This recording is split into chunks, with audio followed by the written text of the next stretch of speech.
Si Vice Ganda ay naging emosyonal sa It's Showtime nang tanggalin niya ang kanyang wig habang live na umire noong Biyernes, Hulyo 11, 2024. Ito ay sa segment na Especially for You, kung saan ang guest na si April, na may alopecia, ay nagbahagi ng kanyang mga pagsubok sa pagkawala ng buhok at ang epekto nito sa kanyang kumpiyansa sa nakaugnay si Vice Ganda sa kanyang kwento at ibinahagi ang kanyang sariling karanasan sa pagkawala ng buhok dahil sa stress.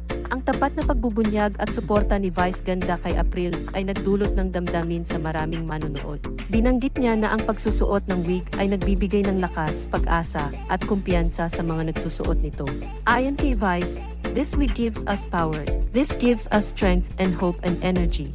Ang tapat na pagbubunyag at suporta ni Vice Ganda kay April ay nagdulot ng damdamin sa maraming manonood.